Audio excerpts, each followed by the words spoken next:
estabilidad genera tranquilidad y al mismo tiempo hay una serie de recursos que, aunque ya se ha perdido mucho, queda mucho todavía que por lo menos no se pierde. Por otro lado, la estructura de los creadores del mercado. Creadores del mercado, para entendernos, es simplemente que cuando el Estado vende su deuda pública, recurre a una serie de entidades que se encargan de hacer de canalizar de vender, en cierta medida son como comerciales, que se encargan de buscar por las casas, podríamos decir, en este caso no, entre los agentes privados o públicos, cómo poder vender de la manera más conveniente posible esa deuda pública. La diferencia en el caso de Islandia es que, como la banca o es pública o tiene un control público directo, puede hacer que las condiciones que establecen esos creadores de mercado sean con unos tipos de interés más reducidos, ¿no? Se supedita la rentabilidad de esos creadores de mercado, de esos canalizadores de la deuda, se supedita a intentar, dentro de lo posible, reducir esos tipos de interés, ¿no? Eso hace que el crédito sea más barato. Por otra parte, pese a lo que podía suponerse, la liquidez de los bancos aumenta. ¿Por qué? Porque si el Estado garantiza los depósitos, como aquel FROD que garantiza hasta 100.000 euros, creo que es, si el Estado garantiza esos depósitos y tú tienes un dinero y no lo puedes sacar del país, ¿qué es lo que haces? Pues lo dejas en un depósito bancario. Entonces los bancos de repente se encuentran con que empiezan a tener dinero en sus depósitos.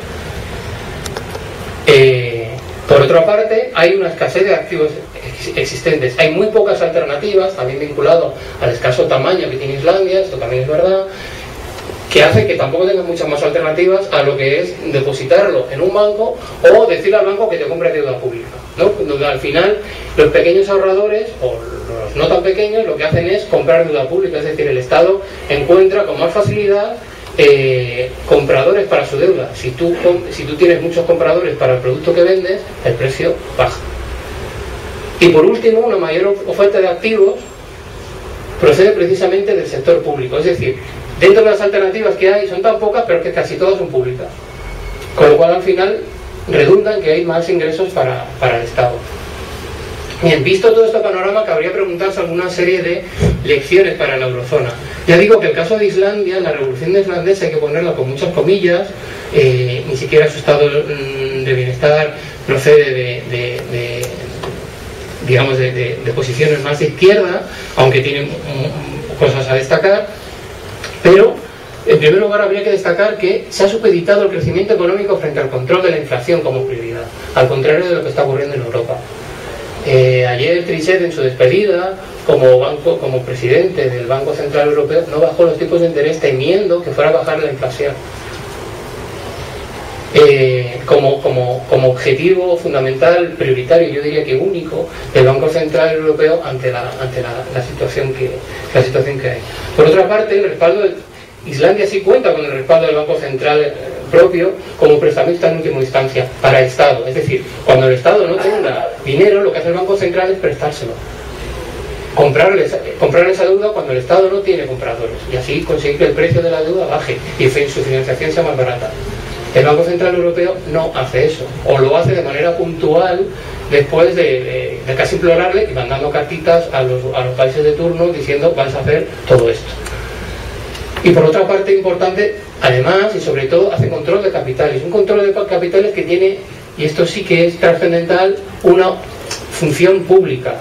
Y aquí sí que es pública y no solo estatal. Y además con control público. Y se ha demostrado, Islandia lo demuestra, por muy pequeño que sea el caso, que lo público no necesariamente ha sido peor, sino más bien todo lo contrario. Y están teniendo tasas de crecimiento positivas.